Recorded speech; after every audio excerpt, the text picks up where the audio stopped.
Hello, everybody. It's time for another episode of Be Real, Get Real with Women's Prosperity Network. I hope you're having a fabulous week. And I hope that you can take about 10 or 15 minutes and be with us now because Be Real, Get Real is all about being real and getting real. I'm Trish Carr, one of the co founders of Women's Prosperity Network. And we're about Women's Prosperity Network brings people together, women mostly, but some fabulous men as well, so that we can make a huge difference with our products, our projects, and our services and make the difference in the world that we want to make. And when we do that together, we exponentially raise our chances. Now, the only thing is that we don't do business with business, we do business with people. So the more we know about the people behind the business, the more we can know, like, and trust them, which is everything. So I'm really excited about who I'm going to be able to introduce you to today. She is fantastic. Someone I've known for a really long time, someone I'm proud to say is one of my friends. She is a fabulous woman. She's from Vermont originally. She lives in South Florida now, but she's a graduate of Phillips Exeter Academy and the University of North Carolina, Chapel Hill. She's the president of benfocomplete.com, which is a vitamin supplement company that provides an alternative for the pain of neuropathy, which is a nerve disorder. Benfo Complete makes extraordinary differences for people, especially diabetics and their families. And her background is really diverse. That's the one thing about Debbie is she's done so many different things, from working as a paralegal and a bank branch manager to being a U.S. Air Force officer, serving as an intelligence officer at the Pentagon, the Defense Intelligence Agency, and in Germany. And Debbie's just like you, a woman on a mission to live an authentic, joyful life. So it is my pleasure to introduce you to Debby Montgomery Johnson. Hello, Debbie. Welcome. So glad Hello, you're Miss here. Trish. It's a beautiful day in paradise. It is a beautiful day in paradise, and I'm so glad that you joined me today. And you have such a compelling story. You know, who you were when I first met you, which was like 2012, something like that, 13. 13 Gosh, years. that's 10 years already. You were really going through major transition in your life then. You had Benfo Complete at that time, but you weren't really in it. There was something happening. And so let's just get right into it because your story is so compelling and you're the perfect example of someone who gets knocked down but gets back up again. So tell us what happened back in, I think it was 2010 when you lost your husband, right? Right, and I think that was the title of it, Married One Day, Single the Next. And you don't think about that happening. I'd been married almost 26 years. And Lou left the house on a Wednesday. He was racing his car in Miami, but he had to go to the West Coast. And he said, "Okay, I'll see you tomorrow." So I basically gave him, kick out the door, kicking the pants out the door, and said, "I'll see you tomorrow." And tomorrow came, Thursday came. I was at a meeting. I was working for the school district of Palm Beach as a treasurer, and my phone rang. I was in a meeting, left a message, 11 messages that I picked up at the next break. And the first one that I picked up, which I call the call, was from the call that changed my life. That was from my oldest son, who at the time was 23. And he said, "Mom, Dad just died. I'm coming home to take care of everything." I still get chills when I say that. Yeah. Because Lou had diabetes. He had some things going on, but it was under control. He was not sick. He was overweight, but again, things were managed. And I knew he wouldn't live to 80, but he was 55 turning 56. Wow, Debbie, that's young. Yeah. I was And 51. And in an instant, I became a widow, which I hated that word. right. I didn't fit into the family category anymore. I didn't feel like I did. I wasn't single. It was a very odd place for me to be. But I had great friends who came in and I knew I had to plan something. Lou was on the west coast of Florida, so I had to get him back over here. And my mother and dad took care of all that. and planned a huge funeral, and kids had to fly in. All my two boys are military pilots. They had to come in. Jenny had to come in from Idaho. I mean, it was something that I really hadn't planned, even though I was a planner and I had things in place. But I never figured I'd be doing that at 51. But the biggest shock for me was I now had to run his company. And I say his company because it was his company. I didn't know anything about it. I remember sitting in his office, which is right behind me right now, a year or two before, and one of his biggest clients said, "Hey Lou, what happens if you die? Who takes care of this stuff?" And I was sitting over at my piano, and he looked at me, and then was on the phone with Bob, and he said, "Well, Deb will run the business." I'm like, "Are you out of your mind?" I said, "Then you better sit down and write up a plan for me, because I don't know anything about this company." And when he died, he left a 4-page continuity plan, which had the principal people that I needed to work with. But basically, good luck, honey. Wow. Yeah. So if you're going to learn anything from this story, plan.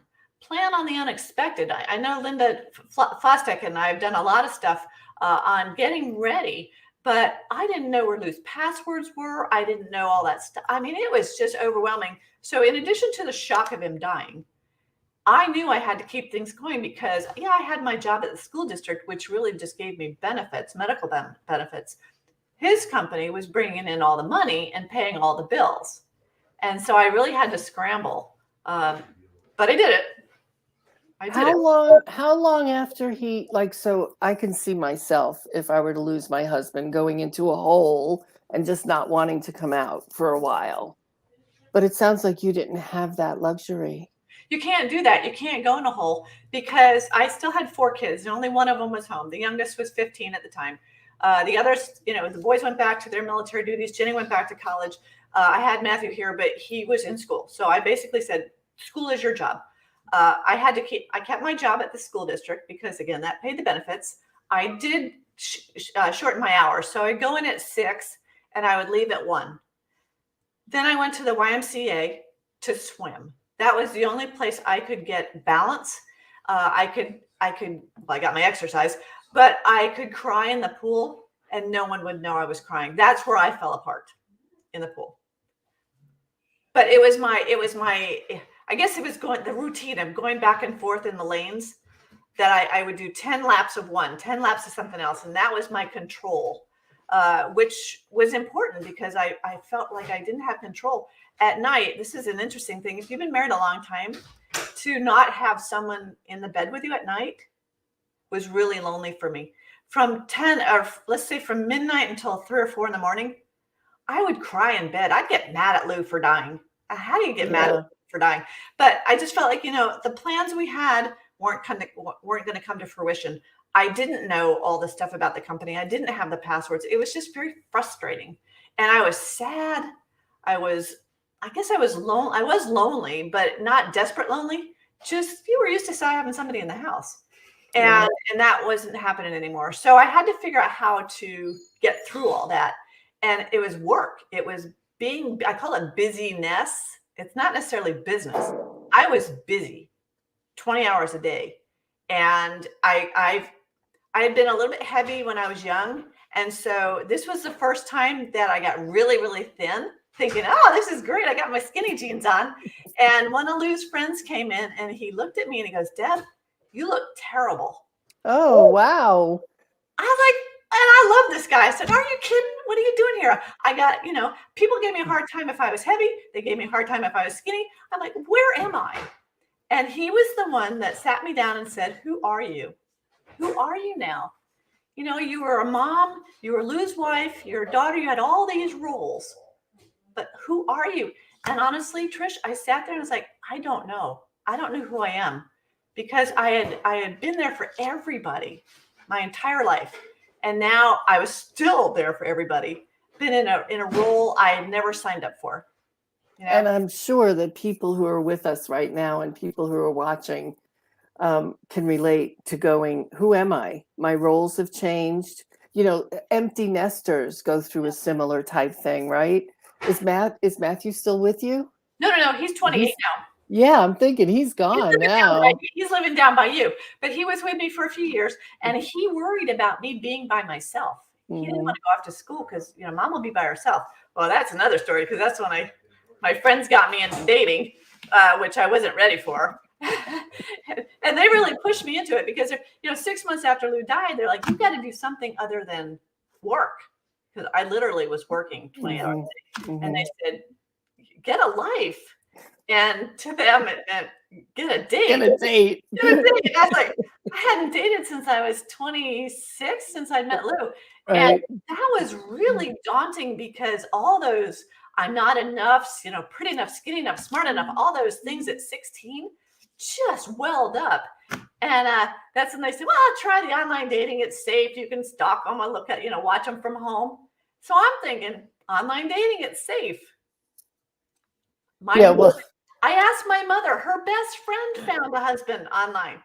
I know people who have. What the heck? So I jumped in cautiously. I say I dipped my toe. I did my due diligence. I went to a faith-based site thinking this would be safe. Well, you know the rest of the story. And if you don't know the rest of the story, folks, it's The Woman Behind the Smile. I wrote a book about it. Yes. It turned out to be a very expensive financial fraud. And I hid. And I hid. That's where I became the woman behind the smile because I was so mortified by what happened until I went down to Women's Prosperity, Business of Speaking. And that's when my life changed because somebody asked me about the online dating, rolled my eyes at them, and I told them the story. And oh, you have to tell. I was like, no, no, no. And then Nancy came up and told me about something, and then you told me about something, and then someone else said, well, my mother lost $80,000. You have to speak up. So I shifted. I made that pivot, and now I became the woman behind the smile, and I could really feel that title. And I have for the last 6 years, 8 years. And that was something because it gave me purpose. It got me through the humiliation and the vulnerability of the fraud because I knew now I could help other people. And that gave me a cause and a mission. And you did. You helped hundreds of thousands, I'm sure, because you just kept moving forward with getting out that message that, listen, we're all doing our best in this world, and we're all putting up that smile, and we all have something that's happened that we don't want to tell other people about, and it separates us from people. It keeps us apart because we're not really being our true self. So you made a huge difference. You were on numerous television shows, Tamron Hall, Dr. Oz, CBS This Morning. I mean, really, you have been out there as a banner holder for it's okay. We all screw up and it's not our fault. And even if it is our fault, it's just something that happened. It doesn't define us. And that was the cool thing because when somebody at WPN encouraged me to try out for the California Women Speakers, the California Conference, the Women Speakers thing, and I won it. I know. You guys were all there. I mean, that was my biggest jump when that happened, because after that, Nancy talks a lot about being yes ready. I just said, what the heck, just try it. And I did it, and I got scared, but I turned that scared into energy, not anxiety. And I practiced. And I could have given that 3-minute talk I did give it to myself in my sleep. Yeah. But it was amazing. And that catapulted me into the Voice of America radio show, The Defining Moments. And I think you and Nancy were one of my first 2 guests. Yes. But I found out that so many people have stories. And if we don't talk to each other, we don't know. And that story that you're hiding might be the story that the person sitting beside you needs to hear because they're going through the same thing, thinking that they're alone. And that was extraordinary. And that catapulted me into doing my own show, Stand Up and Speak Up. And I had the most amazing guests for those 2.5 years, almost 3 years. I just ended it 2 weeks ago because I'm making another pivot. But I loved the speaking to people. In spite of the pandemic, I always had a guest on Thursday morning. And I always found something, it's like being the barber. They want to tell you. Yeah. Tell the world, but they'll tell you. And that was great because then they open up and they realize that what they are saying is really important.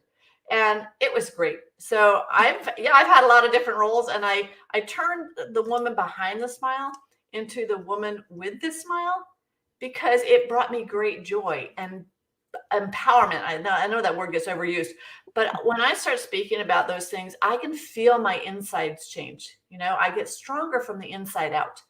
And it gives me great joy to be there for one person or one family. I get a lot of husbands calling me now because relationships fraud, relationship scams are not just dating. It's words with friends. It's LinkedIn, Facebook Messenger. I mean, I can't tell you how many people, including myself, have been phished and hacked on Facebook Messenger. And we Yeah. all feel so like we know what we're doing online. We don't.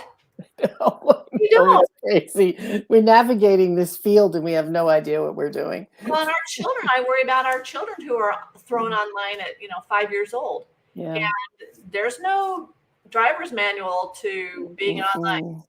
And so we need Mm-mm. to know the what to look for. And I mean, I'm pretty skilled now, but I still got taken because I was busy. I wasn't concentrating on my computer stuff, and I got distracted and I just got hooked.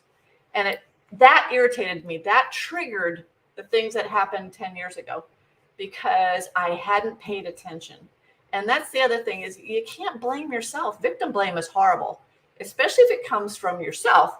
But other people, it's so easy to start blaming somebody for what they did, and it destroys your confidence and your self-worth. And I can't tell you how many people are committing suicide because of online fraud, because they're so afraid of what they did that, people will judge me. I'm like, who cares? Who cares? Who cares? You might be helping somebody if you speak up.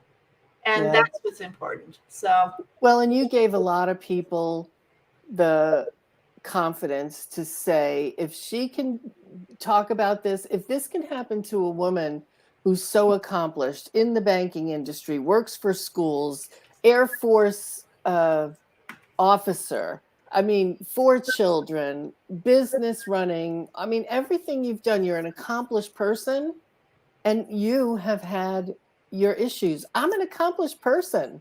And I have had my issues. I mean, I gave up money to 2 Ponzi scams. So it happens to the best of us. We just believe people. I like to believe people are honest. And we get taken, even though we do our due diligence. So that story in and of itself is one to share because it will give people the permission for them to share as well. Now, what you're doing, go ahead, I'm sorry. No, it's been an amazing journey, and talking through people through, especially couples, when the wife might have gotten taken with words with friends or something, and the husband is just like, how stupid was she? How could she do this? I'm going to take her phone away, take this away. I'm like, don't treat her like a 2-year-old. Right. She's an adult. She made a mistake. She needs your support right now. So I'm very passionate about the victim blame and stop it. Just stop it in all categories. Stop it. Well, here we are, 12 years, almost 13 now since Lou died. And Benfo Complete is up and running and doing what it's meant to do in terms of changing people's lives. So you would get up and you would work from 6 o'clock until 1 o'clock, and then you would go and you would swim, and then you would work on Benfo. And how did you get your arms around that? It took me a long time, and I realized recently that I've been the woman behind the smile with the company because I don't have diabetes. I don't have neuropathy. I don't have the things that the company was started for. And so I felt like an imposter. Like, how can I talk about this if I don't have that? Until recently.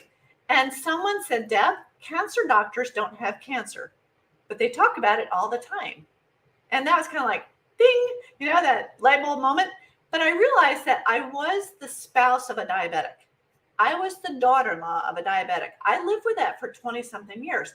I knew that family side of diabetes and, making cookies for the kids, but then wrapping them in tinfoil and putting them in the freezer and putting hamburger on it. Lou always found them. He whiffed out those cookies every time. And so I wrote an article once and it was called, Did My Cookies Kill My Husband? Of course they didn't. But his desire for the sugar and the addiction to sugar was really important. I needed to understand that. And when I look at families today, and we work with a lot of diabetics, typically diabetics, but folks that have had cancer, there's generational diabetes. You know, there are 37 plus million diabetics in America. Double that for pre-diabetics. All of us could be pre-diabetic and we don't know it. And that sugar is just the inflammation and all the things that have been happening over the years with the pandemic and sitting in. I know I've put on some pounds and I haven't been exercising like I have. That brings, the cookies bring comfort. But if we really knew what all the sugar in our lives is doing to us, and that's what I want to bring awareness of, is that just be careful, moderation in all things. I love M&Ms, but I have it with almonds or peanuts and dark chocolate. So I kind of get the good in it. But I see my kids, when I start baking and sending it to them, now they're saying, Mom, hold off. You know, we don't want to get diabetes like Dad did. So we have to realize the grandmothers did the cooking. The mothers now learn from their mothers. And so we're passing down the way we're cooking and the way we're eating. And the generations, the younger generations, I was talking to Aurelia Acosta, who's, I'm interviewing her next week. She said, one of my neighbors has a 12-year-old who is morbidly obese. That 12-year-old learned it from his mother, who is also the same thing. So we see it, and it's the diabetes is starting younger and younger. Yeah. So what happens to these kids when they're 30 or 40? Heaven, you know, they get to 60 something and they could have full-blown diabetes. They could have neuropathy, sciatica, all those things, which leads to death at one point, because if you can't feel your feet and you get a cut, it could get infected. You don't know what's going on. It can get into gangrene, and then you lose a toe or foot, whatever. It's terrible, but it happens. And you know, I have two guys that work for me. One lives in India, one lives in Jamaica, or is from Jamaica. And both of their families have what they call the sugars. They don't even call it diabetes, but they have diabetes, and they typically ignore it. They're not taking the medicines. You know, Lou didn't ever want to be on insulin. That's why he didn't want to be on gabapentin.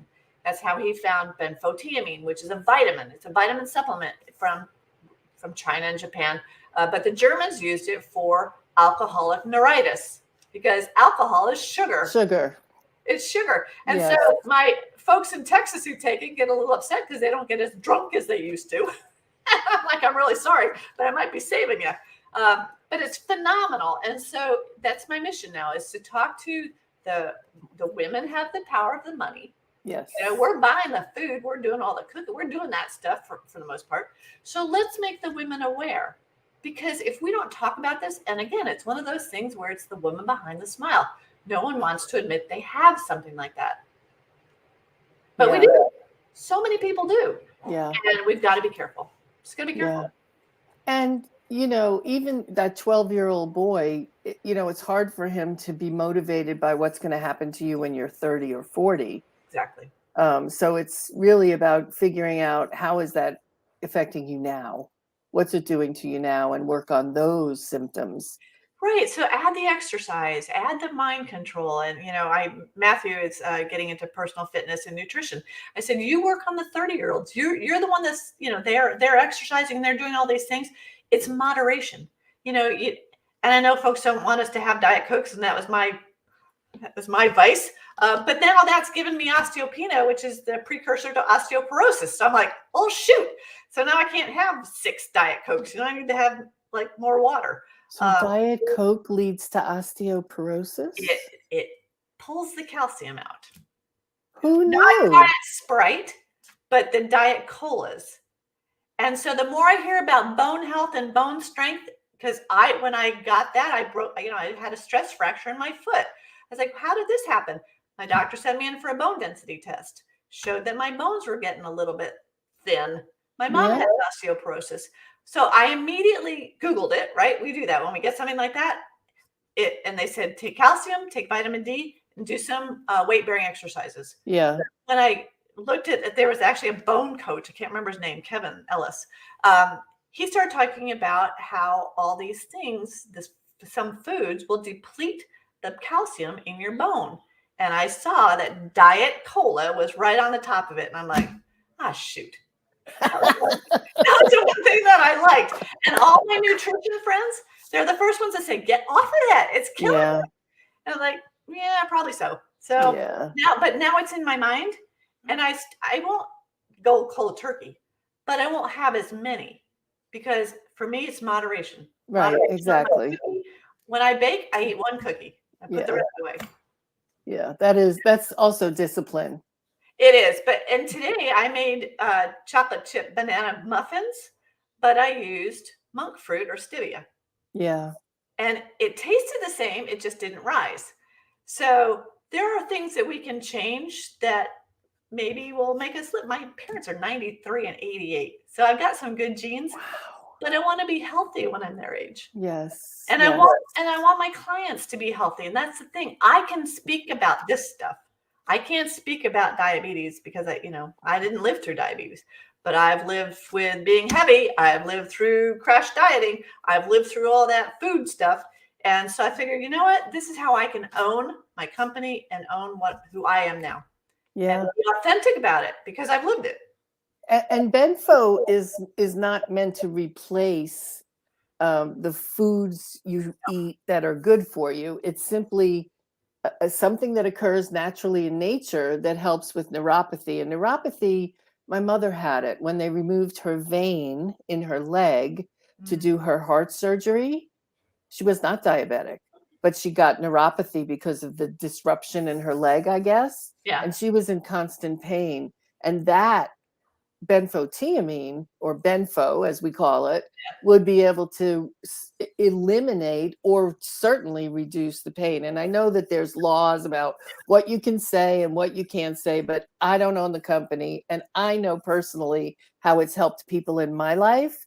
Yeah. So if you know anybody who is a diabetic, definitely go to benfocomplete.com, be in touch with Debbie, because it doesn't have to be like it is. And there are things that you can do for yourself. And you're right.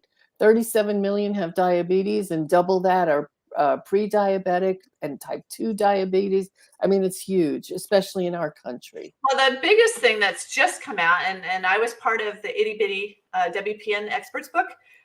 There was a study done on Alzheimer's, which researchers are calling type 3 diabetes. And benfotiamine was studied to see if it would slow the progression of that Alzheimer's. And it did. So now that's a 5-year study. So I'm like, okay, so if our stuff is going to be, used as a good thing for Alzheimer's, I better learn about it, and I better start talking about it, because we're benfotiamine. That's what we do. And so the itty bitty book was my first real launch in writing to do something about benfo and Alzheimer's. And so that's just the next story. That's the next part of it, because we don't know what's going on with our nerves. Mm-mm. And if benfotiamine can help sciatica and retinopathy and nephropathy, all these things, is totally amazing. And it's a vitamin supplement. And it's not going to work for everybody, but not every drug works for everybody. Right. So I always say, I don't have any of those diseases, but I take it because I call them Debbie's bees. Our multi-B makes my hair grow, makes my nails grow, makes my skin good. And it's just a really good form of B vitamins. So it's worth looking into. And that's it. We're all about information education right now, and just spreading the word. So that's my new pivot.